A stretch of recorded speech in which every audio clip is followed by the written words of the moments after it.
이런 우리의 삶에도 불구하고 한 해를 지나면서 이 한 해도 우리가 어떻게 살아왔는가 이런 것들을 생각하게 되는 그런 결산하고 반성하고 또 새로운 하나님의 영원한 생명을 얻기 위해서 뭘 준비해 가야 되는가 이런 것들을 생각해 보는 그런 의미가 있는 것이 12월의 의미라 생각합니다. 아마 여러분 12월 벌써부터 한국도 가시고 또 여행도 다녀오시고 계획도 하고 계시고 다행하시겠지만 그 중에도 이 한 해를 마무리하면서 우리의 영원한 생명이 있다는 사실을 기억하면서 그날에 그 영원을 준비한 우리 삶은 어떻게 될 것인가 하는 점도 좀 생각해 보면서 그렇게 휴가도 보내시고 또 그런 시간을 보내시면 좋겠다는 생각을 하게 되는 것입니다.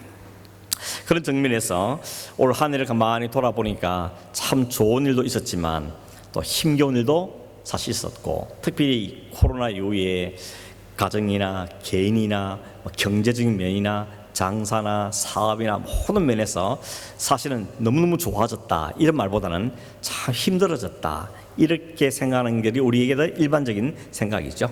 숫자도 그렇고 경제적인 부분도 그렇고 가정의 여러 가지 부분들도 생각지 못하던 일들 때문에 참 힘들었구나 이런 한 해를 생각하게 되는 것입니다. 그렇게 되다 보니까 사람은 자꾸 그렇게 생각하면 우울해지지 않습니까? 참 나도 자꾸 내가 사실 못나 보이고 또 뭐 이런 문제는 많은가 이런 생각도 들고, 그러다 보면 믿음이 있으니까 버티고 있지 사실은 이런 우울한 마음을 갖고 한 해를 맞이하는 또 이 한 해 마지막을 보내는 일들이 생기는 것이 현상으로 보아집니다. 그런 측면에서 오늘 말씀을 생각하면서 사도 바울이라는 이 사람은 환경이나 상황이나 자기 자신이나 사람들이나 모든 것에 불구하고 전혀 요동치 않고 마음의 기쁨을 소유한 것을 보면서 저 기쁨 바울만 누릴 것이 아니고 우리도 기쁨을 누릴 기쁨이 아닌가 이런 마음을 가지면서 어떻게 이 기쁨이 어떻게 바울은 저 기쁨을 누리며 살았을까 하는 점들을 오늘 본문에 있는 이 말씀을 통해서 몇 가지를 생각해 보려고 합니다. 우선 여러분 기뻐하라고 이야기하고 있는데 이 말은 명령형입니다. 기뻐하면 좋겠어, 기뻐할래 물어보는 게 아니고 기뻐하라고 명령으로 주고 있습니다. 여러분 명령이라는 것이 제일 잘 통한 데가 군대죠. 남자분들은 군대 가서 아시지만 내가 훈련을 안 받고 싶다고 안 받아집니까? 명령이야 그러면 뛰쳐나가야 되죠. 너무 하기 싫은데 명령이야 그러면 가야 됩니다. 굳이 총 쏴야 됩니까? 명령이야 그러면 가야 되는 것이 군대의 모습인 겁니다. 그와 같이 하나님은 우리에게 명령하십니다. 그 명령 뭔가 하면 기뻐하라는 것입니다. 기뻐할 일이 별로 없는데요, 뭐 기쁠 거리가 있어 기뻐하죠. 하나님 한번 보세요. 우리 집안이나 가정이나 사업이나 일들 보십시오.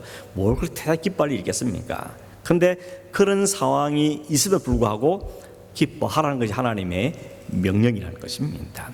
이 명령을 한단 말은 그렇지 못한 상황이 있다는 게 이미 깔고 있는 것이죠. 그러나 그때도 그 말씀에 순종해야 된다는 것입니다. 그렇다면 우리 하나님의 명령이라면 우리가 무엇 때문에 기뻐할 수 있는지, 어떤 자세를 갖고 있을 때 기뻐할 수 있는지를 찾아보는 것이 지혜로운 모습이 아니겠는가 이런 마음을 갖게 되는 것입니다.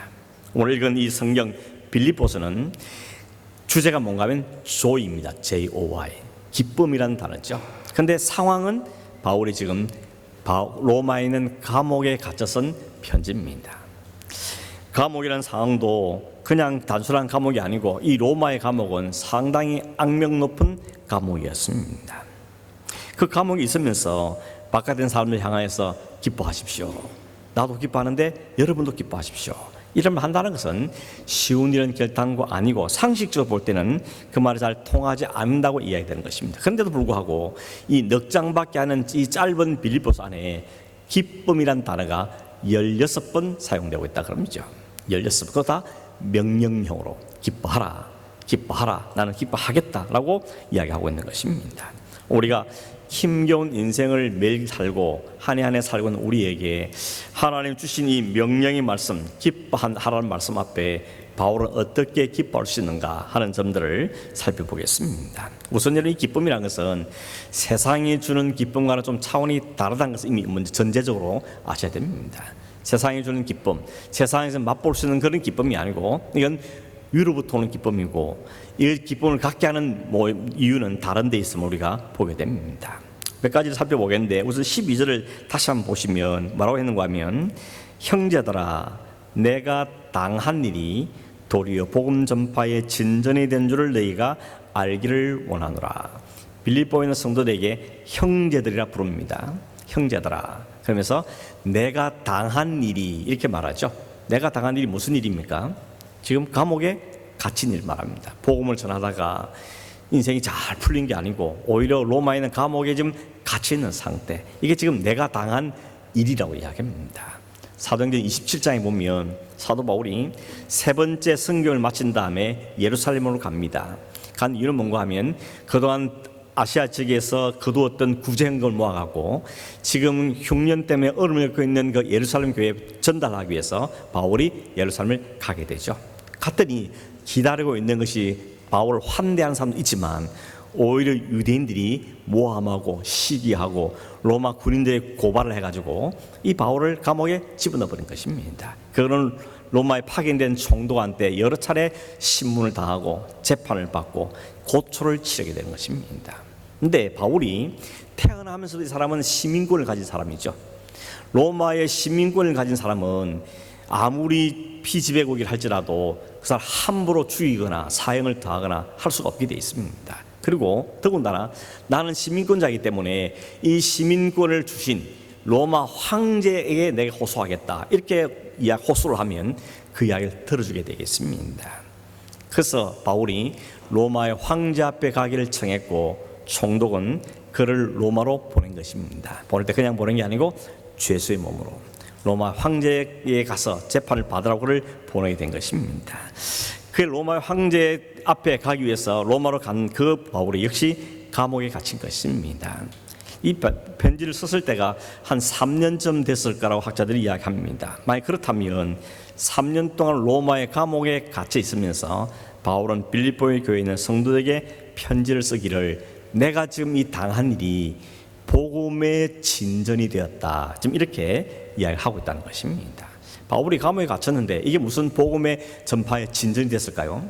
그 이유를 13절에 설명하기를 나의 매임이 그리스도 안에서 모든 시위대 안과 그 밖에 모든 사람에게 나타났기 때문이다. 그 이유를 설명하고 있습니다. 여기 시위대라는 단어가 나오는데 이 시위대라는 것은 우리 시로 말하면 대통령을 경호하는 경호실이나 경호부대 정도로 이해하면 제일 빠르겠습니다.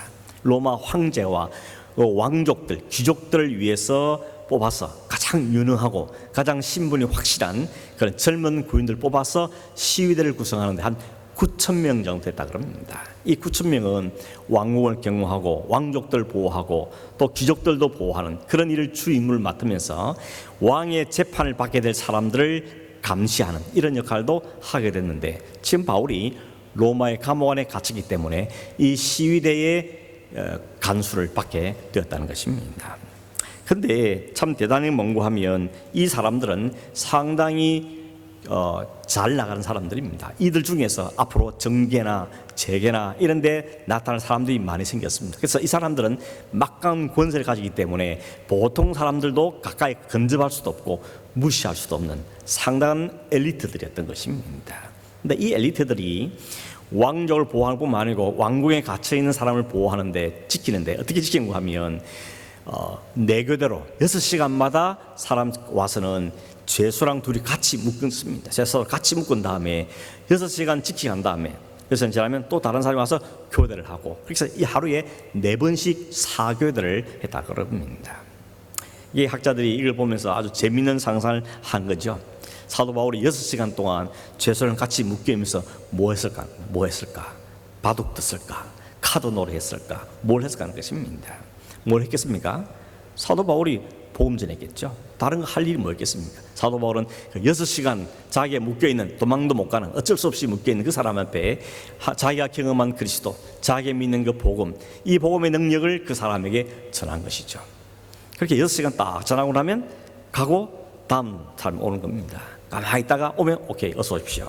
또 다시 복음을 전하고, 그래서 3년간 복음을 전했으니까 이걸 횟수로 계산을 합니까?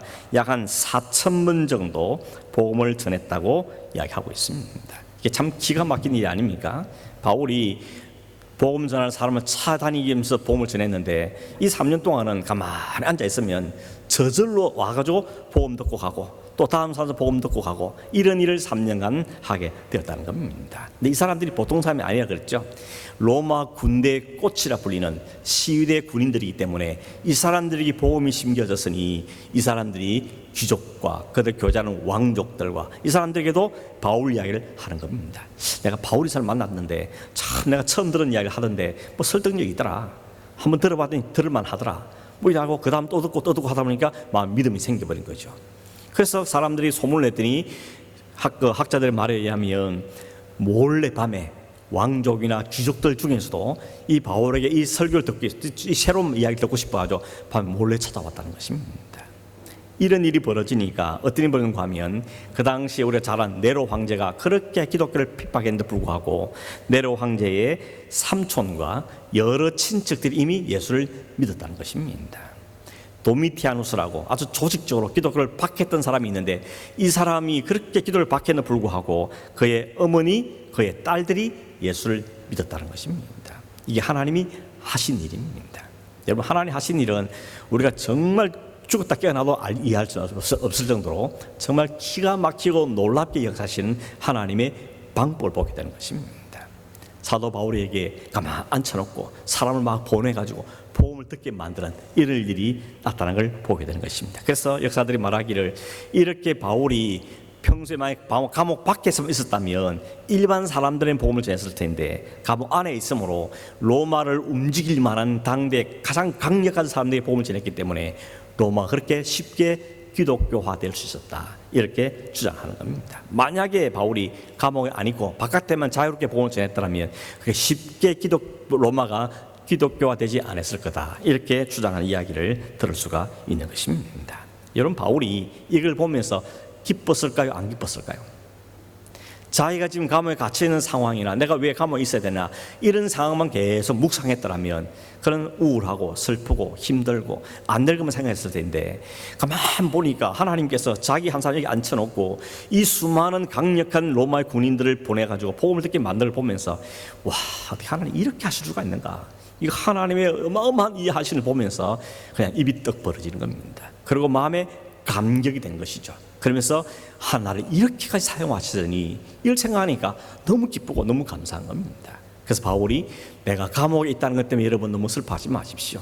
오히려 내가 감옥에 있었던 것 때문에 하나님의 복음은 훨씬 더 진전이 되었습니다. 나는 이것 때문에 기뻐하지 않을 수가 없습니다. 그래서 진실된 기쁨을 표현을 하고 있다는 것입니다. 이런 바울을 우리가 배울 수 있는 농구하면 그러면 우리도 우리 안에 이런 기쁨이 솟아나오기 위해서 뭐가 필요한가 하면 우리가 하나님께서 지금도 역사하고 계신 것을 보는 눈이 필요하다는 것입니다. 하나님이 가정이 막 이렇게 힘든데요, 막 사업이 이렇게 안 되는데요, 이것만 보고 있으면 늘 우울했는데 이런 가운데 하나님께서 지금 역사하고 기가 막힌 내가 생각도 못한 일로 역사하는 것을 깨닫게 되면, 그 이해하게 되면, 그걸 볼 수만 있다면 우리 안에도 그 기쁨이 솟아나지 않겠습니까? 하나님 나를 이렇게 사랑하시는구나, 우리 가정 이렇게 돌보시는구나, 정말 힘들어서 늘 울고 싶고 힘들고 우울의 싹정에 빠질 수밖에 없는데 그 순간순간에도 하나님 나를 이렇게 붙잡고 계시고 이 가정을 이끌어 가시면서 역사하시는구나, 그걸 깨달아지면 그때 우리는 감사와 감격의 눈물을 흘릴 수밖에 없는 것입니다. 그럼 뭐 해야 되겠습니까? 여러분, 물어봐야 되죠. 하나님 왜 이렇습니까? 여러분, 기도 시간에 하나님 엎드려서 하나님 이건 왜 이렇습니까? 이건 왜 이렇습니까? 하나님 도대체 무엇입니까? 하나님께 물어보는데 하나님 마음에 감동을 주시고 하나님 우리의 깨달음을 주실 때 하나님 그겁니까? 그럼 내가 이렇게 슬퍼할 일이 아니군요, 이렇게 우울에 빠질 일이 아니군요. 하나님 찬송합니다. 하나님 너무 감사합니다. 이런 마음의 감격이 우리 안에 생긴다는 것입니다. 그런 의미에서 이런 바라기는 우리 하늘뿐만 아니고 하늘을 한번 돌아보시고 또 우리 일상의 삶에서 하나님 우리를 어떻게 역사하고 계시는가, 우리를 어떻게 붙잡고 계시는가 하는 점들을 말씀을 통해서 기도하는 가운데 우리의 삶 속에서 깨달아 아는 은혜가 있기를 바랍니다. 그러면 감사할 수 없는데 남들은 다 기주고 있는데 그 속에서 기쁨을 누리고 오히려 나는 기뻐 안 하라고 여러분도 기뻐하십시오, 이런 고백이 우리에게도 나와줄 수 있을로 믿는 것입니다. 두 번째는 바울이 감옥 안에 있는데 감옥 밖에는 두 부류 사람으로 나누었다 그랬습니다. 한 부류는 바울이 저렇게 감옥에 갇혀서도 복음을 전하고 이렇게 애를 쓰는데 감옥 밖에는 우리가 그냥 있으면 되겠냐, 우리 좀 더 열심히 복음을 살아보자, 우리가 너무 복음을 안 전했다, 너무 전도 안 했구나. 바울은 감옥 안에서 저렇게 복음을 전하는데 우리가 그냥 있으면 되겠냐, 좀 열심을 내자. 그래가지고 사람들이 긍정적인 면으로 바울을 사랑하는 마음으로, 이해하는 마음으로, 참여하는 마음으로 열심히 복음을 전하는 사람들이 생겼다는 것입니다. 다른 한편은 어떤 사람인가 하면 바울 저렇게 까불더니 마치 잘난 척하더니 감옥에 처박혀 있으니까 잘 됐다. 우리가 그냥 바울 없는 새 우리가 열심히 복음을 전해갖고 그동안 우리가 빼앗겼던 인기나 사람들의 그 역량 이런 걸 다시 찾아오자, 이런 불순한 마음을 갖고 열심히 복음하는 사람이 생겼다는 것입니다. 공통점은 뭡니까? 다 복음을 열심히 전했다는 겁니다. 열심히 냈다는 겁니다. 다른 점은 뭐죠? 선한 의도로 했느냐, 나쁜 의도로 했느냐, 좋은 뜻으로 한 것이냐 아니면 불순한 의도했냐, 이 차이는 있지만 둘 다 아무튼 복음을 열심히 전하더라는 것입니다. 이 이야기를 바깥에 있는 사람들이 안에 있는 바울한테 알려주겠습니까? 안 알려주겠습니까? 와서 싹싹 또 알려주는 겁니다. 바깥에 지금 이런 일이 벌어지고 있습니다. 그랬더니 바울이 뭐라고 그러죠? 오늘 18절이죠. 그러면 무엇이냐? 그 치료로 하나 참으로 하나 무슨 방도로 하든지 전파되는 것은 그리스도니 이로써 나는 기뻐하고 또한 기뻐하리라. 바울은 그걸 들은 다음에 자기에 대해서 불편하게 말하고 자기를 시기하고 질투하는 사람에 대해서 나가면 보자, 이렇게 분노하거나 화를 내거나 저 사람 어떻게 갚아줄까 이런 생각을 한 것이 아니고 그의 관심은 어디 있다는 겁니까? 하나님 복음이 열심히 전파되더라는 그 소식에 머리가 띵한 겁니다. 와, 이런 또 하나님 이렇게 또 역사하시는구나. 어떤 사람은 열심히 순수한 의도로, 어떤 사람은 안 순수한 마음으로 아무 그렇지 말거나 그리스도의 복음이 전파된다 하니 나는 너무 기쁘다는 거야. 내가 할 일을 저들이 지금 열심히 대신하고 있으니 하나님 복음이 전파된다 하니 나는 어찌 기쁘지 않겠느냐, 이런 이야기를 하고 있는 것입니다. 여러분, 인간적으로 생각하면 기분 나쁘지 않겠습니까? 저 같으면 기분 나빴었겠습니다. 내가 지금 누구 때문에 이 감옥에 있는데, 어떻게 하다가 감옥에 와 있는데 그런 나를 이해도 못하고 어떻게 저게 불순한 태도로 내 인기를 빼앗아가겠다고 나가면 보자, 이런 말이 마음이 생길 것 같은데 바울은 다르게 생각한 겁니다. 왜냐하면 다르게 봤기 때문에 그렇습니다. 뭐라고 한 겁니까? 비록 저들이 나를 시기하고 질투하고 심히 나를 비방하고 날 악에 찬 소문을 퍼뜨리지만 어쨌거나 그들이 열심을 내어서 복음을 전함으로 그리스도가 전파된다 하니까 나에게는 감사할 일이다, 나는 기뻐할 일이다 라고 생각한다는 것입니다. 여기서 우리가 바울이 기뻐할 수 있는 두 번째 이유가 뭔가 하면 바울은 무엇 때문에 사느냐는 것입니다. 바울의 관심이 어디 있냐는 것입니다. 바울의 관심은 내가 감옥에 나가느냐 안 가느냐 이런 데 있는 게 아니고 누가 나에게 좋은 말 해주냐 안 주냐 그게 있는 게 아니고 어떻게 하든지 그리스도의 복음이 증거되느냐, 그리스도가 전파되느냐 하는데 모든 관심이 있는데 일단 자기는 안 쳐다보고 복음이 전해 하니까 그것 때문에 바울은 기뻐한다는 것입니다. 내가 기뻐할 리가 충분히 있다는 것입니다.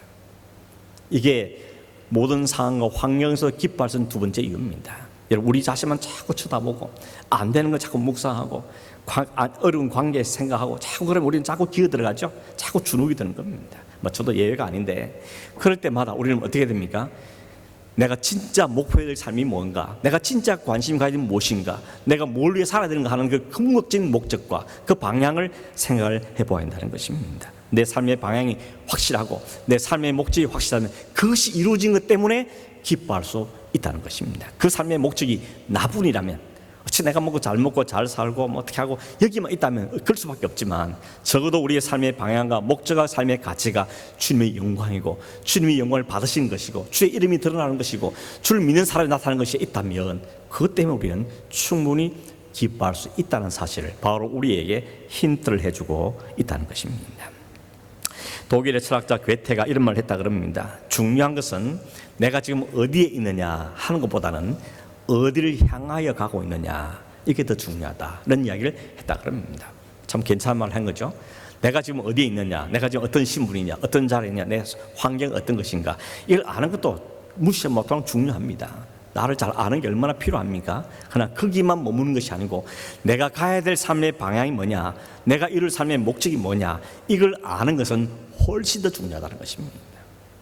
왜냐하면 나만 묵상하면 오히려 우울해질 상황이 많이 찾아오지만 그러나 내가 삶의 방향과 바른 가치관을 산다면 그 가치관이 이루어지고 그 목적이 이루어진 걸 바라볼 때 우리는 그 안에서도 기뻐하며 감사할 수 있는 게 세상 사람들은 맛볼 수 없는 그리스도의 누리시는 놀라운 축복이라는 사실을 우리가 알게 되는 것입니다. 그러면 여러분, 오늘 우리의 삶의 목적, 내가 살아야 할 이유, 하나님 내게 부신 그 사명, 이 무엇인지를 다시 한번 늘 확인하는 것은 너무 중요한 것입니다. 지금 당장 너무 힘들고 마음도 잘 안 된 것도 있고 막 기도하는데 왜 안 될까 이렇게 말 있다 할지라도, 적어도 하나님이 우리에게 사명을 주시고 목적을 주셨다면, 그 방향으로 하나님 이끌어 가신다면, 그걸 볼 때마다 우리는 감사하고 기뻐하게 되어지는 것입니다. 예를 들면 수능과 혹은 주변 돌아볼 때 저 사람 좀 믿으면 잘 샀으면 좋겠는데, 이런 마음이 내 기도 제목이라면, 내 상황 관계없이 이 사람 믿으면 잘 세워져 가면 기뻐하죠.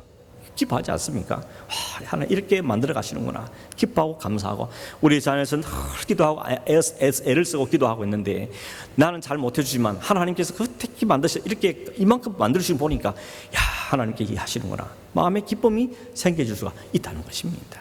모든 걸 내가 다 하고 내가 판단하고 내가 결정하려니까 힘겹지, 하나님이 기뻐하신 그 삶에 우리의 삶을 잘 초점을 맞추기 시작하면, 하나님 하심을 보면서 우리는 감사가 나오고 기쁨이 나올 수 있음을 우리에게 알려주고 있는 것입니다. 그럼 우리는 해야 될 게 뭡니까?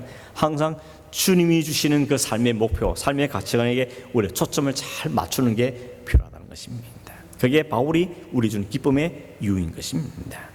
20절 27절에 보니까 이렇게 말합니다. 나의 간절한 기대와 소망을 따라 아무 일이든지 부끄러워하지 아니하고 지금도 전과 같이 온전히 담대하여 살든지 죽든지 내 몸에서 그리스도가 존귀하게 되게 하려 하나니, 이는 내게 사는 것이 그리스도니 죽는 것도 유익합니다. 이보다 더 위대한 고백은 없는 것 같습니다. 살든지 죽든지, 내가 사는 것이나 죽는 것이나 이건 내 큰 문제가 아니고, 이 내 삶을 통해서든지 죽음을 통해서든지 그리스도만 존귀하게 된다면 그것 때문에 나는 기뻐할 수 있다. 이게 바울의 위대한 고백이라는 것입니다. 여러분, 삶과 죽음을 초월한 사람만큼 이게 대단한 사람이 어디 있겠습니까? 또 죽는 게 두렵지 않은 사람만큼 무서운 사람이 어디 있겠습니까? 제가 보니까 그 깡패들도, 깡패 세계에 누가 왕초가 되는 거 하면 죽을 때까지 싸운 사람, 어느새 또 일어나고 또 붙어보자, 또 덤비고 또 덤비면 나중에 그래 네가 왕초 해먹어라, 그냥 져버린다는 것입니다. 죽기를 무서워하지 않는 사람만큼 두려운 사람이 없는 거죠. 그래서 어떤 분은 그러잖아요. 물불을 가지 않고 불에 뛰어드는 소방수가 제일 무서운 사람이다, 뭐 이런 이야기도 하는데, 아무튼 우리의 생명을 걸만한 가치에 자기 생명을 던지는 사람이 제일 위대한 사람이고 제일 무서운 사람인 것입니다. 그런데 여러분, 생명을 아무데나 던집니까? 생명을 아무데나 던지지 않습니다. 내 생명이 얼마나 존귀한 건데 아무데나 던지겠습니까? 그런데 그 생명보다 더 귀한 게 발견되면 그걸 위해서 사람은 생명을 던지죠. 사랑이 내 생명을 더 소중하게 생각하는 사람은 그 사랑을 위해서 자기 목숨을 던지지 않습니다. 내 가정이 내 생명보다 더 중요하다고 생각하는 사람은 그 가정을 위해서 자기 생명을 던집니다. 나라의 안전을 위해서 내 생명을 던집니다. 이게 왜 가능합니까? 내 생명보다 더 가치 있는 것을 발견했을 때 그것을 위해서는 내 생명도 아낌없이 들을 수 있는 일들이 생겨진다는 것입니다. 바울은 뭡니까?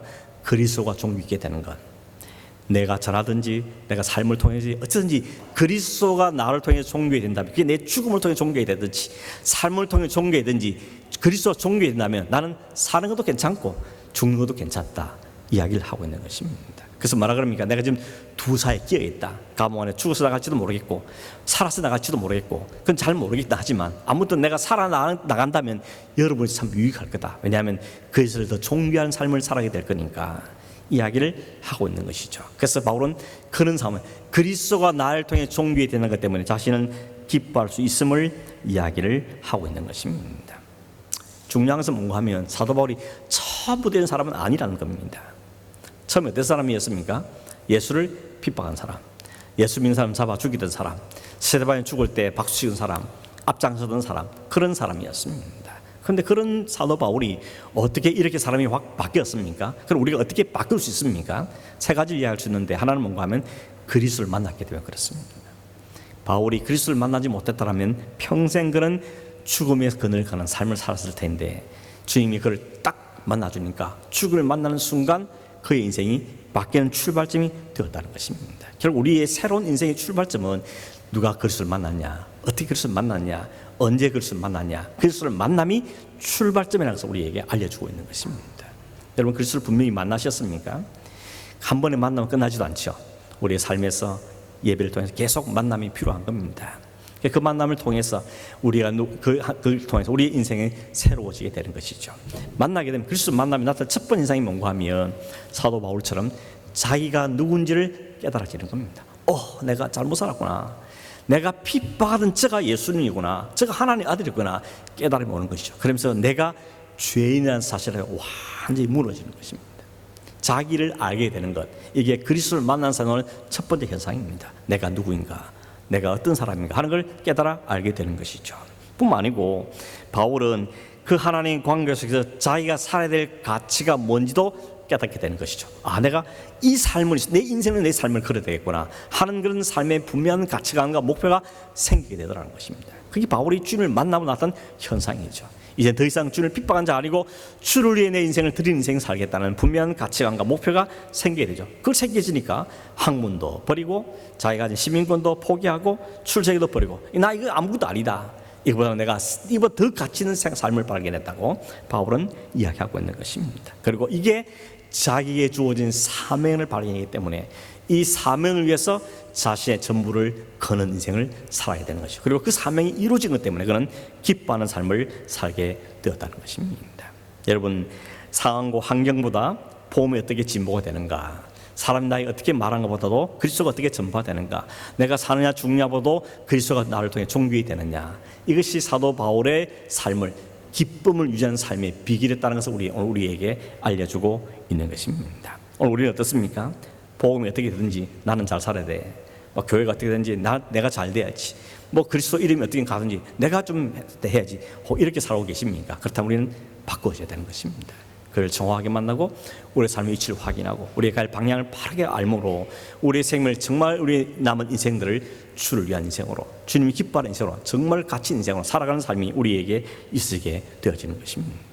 말씀을 맺으면서 바울은 자기의 죽은 환경, 감옥이라는 환경이나 사람들이 자신을 비판하는 것이나 혹은 여기 죽어서 나갈 살아야 될지 이런 모든 상황 속에도 기뻐한다 라고 말했던 것은 바로 이와 같은 비밀을 가지기 때문인 것을 오늘 우리에게 알려주고 있는 것입니다. 오늘 우리는 우리 상황만 너무 묵상하면 우리는 우울해지지만 주님을 만나고 주님을 깊이 묵상하고 주님 내주신 삶의 가치를 발견하고 그 삶을 발견할 때, 우리가 이 삶의 전진한 삶을 살 때 그 일이 이루어지는 보면서 하나님의 역사를 바라보고 우리는 마음에 기쁨을 누리시는 존재들이 되었다는 사실을 바로 우리에게 오늘 알려주고 있는 것입니다. 여러분, 이게 진정한 기쁨 아닙니까? 진정한 기쁨, 여기서 오는 것입니다. 기쁨이 J-O-Y죠. J는 Jesus, O는 overflow, U는 you. 예수께서 우리의 기쁨을 여러분 안에 풍성해 준 것을, 이 기쁨이 주님이신 기쁨이라서 우리에게 말씀하고 있는 것입니다. 오늘 우리 모두에게, 저와 여러분이 이 기쁨이 충만하고, 그래서 환경도 뛰어넘고 사람도 뛰어넘고 삶과 죽음을 뛰어넘을 수 있는 이 기쁨을 소유한 삶을 살아가는 저와 여러분 되길 바라고, 이 우울한 이 세상 속에서만 이 기쁨을 소유한 사람답게 살아가는 저와 여러분 되길 주의 이름으로 축원합니다. 기도하겠습니다. 고마우신 하나님 아버지, 감사합니다. 세상을 돌아보고 돌아간 상황을 보고 여러 가지 돌아봐도 우리에게 기쁨을 줄 만한 일들이 없지만, 이 바울이 말한 것처럼 우리가 주님을 만나고 주님의 참 인생의 가치를 발견하고 주님 우리가 역사하시는 을 보게 되고 우리 주님을 어디가 이끌어가신 영원한 삶을 이끌어가시는 을 깨닫게 될 때 우리 안에 감사와 감격과 기쁨이 생길 있음을 우리에게 알려주셨사오니 주님, 이 기쁨 우리가 소유하기를 원합니다. 우리의 은혜를 부어주시고 성령이 함께해 주셔서 세상이 뺏어갈 수 없는 기쁨의 감격의 삶을 사는 저희들이 되게 하여 주옵소서. 그와 같이 예수님의 이름으로 기도하옵나이다. 아멘.